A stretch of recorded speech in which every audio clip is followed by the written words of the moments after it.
Hi, today we're going to make a no-bake strawberry cheesecake. So, yung cheesecake request ng anak ng friend ko na si Jo, at yung no-bake naman ay request din ng isang friend natin sa Pinay Cooking Lessons. So, kumbaga we're hitting two birds with one stone. Ang mga ingredients natin para sa ating no-bake strawberry cheesecake ay, so unahin muna natin yung ating graham cracker crust. What we will need is 1.5 cups ng graham cracker crumbs, 1 tablespoon ng sugar, and 6 tablespoons ng butter or margarine. So what I have here sa bowl is our 1.5 cups ng graham cracker crumbs. Ngayon, i-add natin doon yung sugar. Ngayon, kung ayaw nyo lagyan ng sugar, po pwedeng hindi na kasi medyo matamis naman yung graham crackers. So, mimix lang natin siya. And then, yung ating 6 tablespoons ng butter, minelt natin sa microwave. So, i-add natin yung ating melted butter dun sa ating graham cracker at saka sugar mixture. So, paghahaluin lang natin to.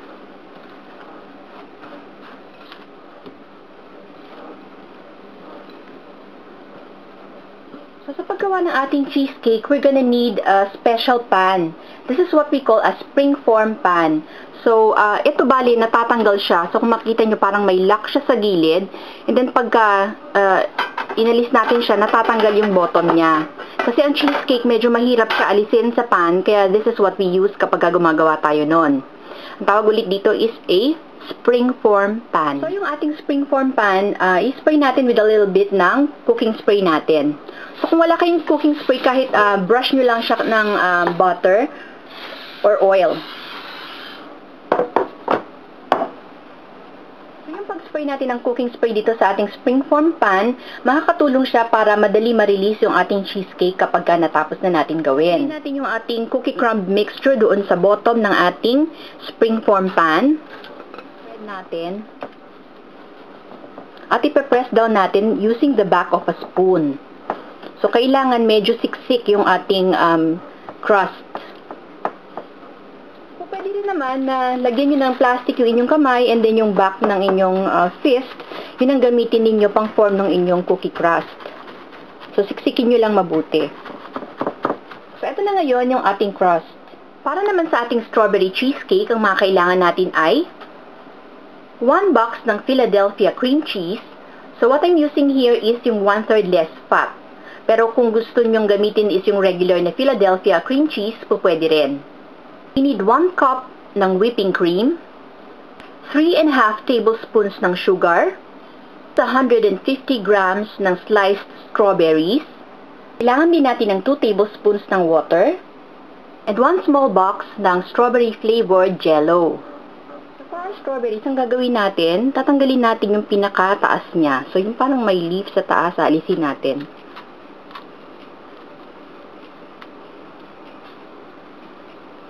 And then, ikakat natin siya. So, kung medyo malalaki yung strawberries ninyo, pwedeng into 8s nyo siya ikat. Or kung medyo maliliit naman, into quarters or 4 sections. What I have here is a small sauce pot. So, ilalagay natin yung ating sliced na strawberries, yung 3.5 tablespoons ng sugar natin, and our 2 tablespoons ng water.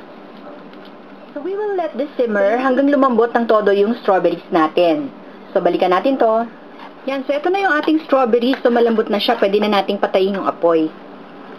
Medyo imamash lang natin yung ating strawberries para medyo madurog siya ng konti. After natin mamash yung ating strawberries, i-add natin yung ating strawberry flavored gelatin. So, kailangan mainit pa siya. And then, hahaluin natin.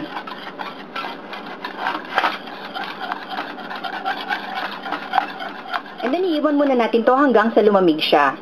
So, babalikan natin to. What I have here in my bowl is our 1 cup ng whipping cream. So, kapag magwi-whip kayo ng cream, kailangan malamig yung cream na gagamitin ninyo. So, i-refrigerate nyo muna yung cream before nyo i-whip. So, i-whip natin to hanggang mag-form siya ng stiff peaks.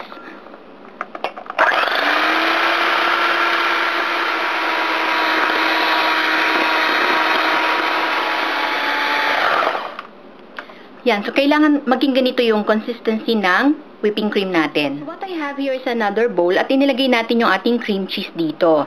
So i-whip din natin yung ating cream cheese hanggang maging smooth siya.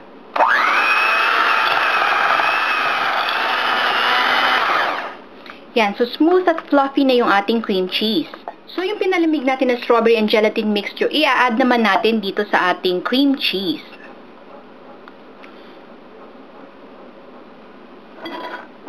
And then, i-whisk natin to hanggang mag-blend sila totally.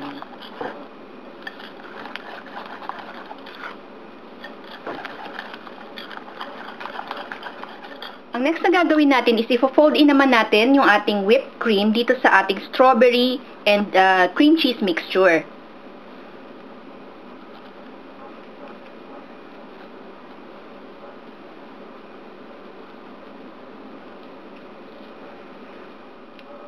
So, to fold in, we will use a rubber spatula.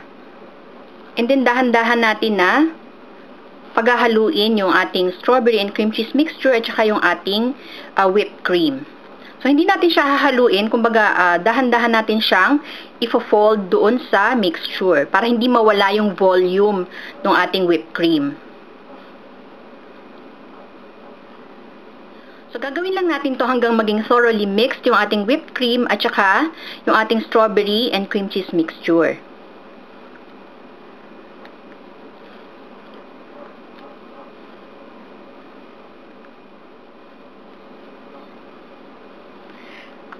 Yan. So, na-fold in na natin yung ating mixture at kung makikita nyo, well blended na siya. So, ito na ulit yung ating Graham cookie crust at ipo-pour natin sa ibabaw niya yung ating strawberry cheesecake mixture.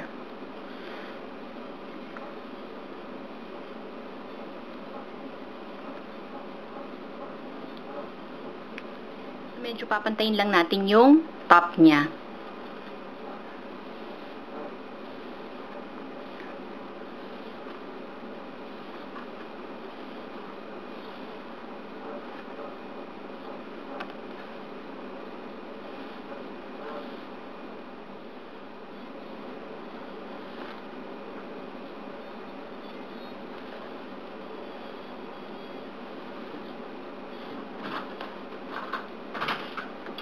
Pantay na yung ibabaw ng ating strawberry cheesecake, kailangan natin to i-refrigerate para mag-set siya. So, for at least 2 hours, iwan natin siya sa ref. So, babalikan natin to mamaya. So, ito na yung ating cheesecake. It's been in the ref for about 3 hours na. So, tatanggalin na natin siya dun sa ating springform pan kasi na-set na siya fully. What I have here is a mug filled with hot water. Ngayon, yung kutsilyo gagamitin natin pang loosen ng edges natin ng cheesecake para hindi siya dumikit doon sa pan pag tinanggal natin. Dipping the knife dun sa ating hot water, pupunasan natin siya. And then, ilulusan lang natin yung edges ng ating cheesecake.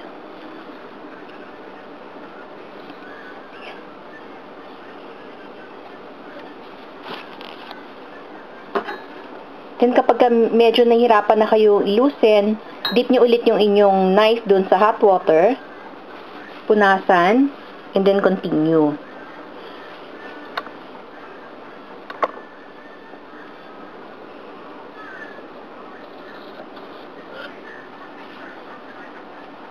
Kapag nalusin na natin yung edges, pwede na nating i-unlock yung ating pan.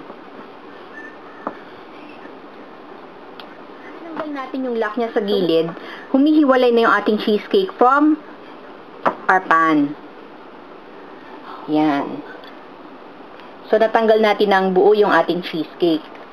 So, pwede natin siyang i-serve as is or pwede rin naman na i-decorate natin before natin i-serve. This is our serving our no-bake strawberry cheesecake. So, niligyan natin ng slices ng fresh strawberry sa ibabaw at saka sprig ng mint. So, sana nagustuhan niyo itong ating video for today at sana i-try niyo naman itong ating recipe. Maraming salamat ulit sa panonood. Hanggang sa susunod.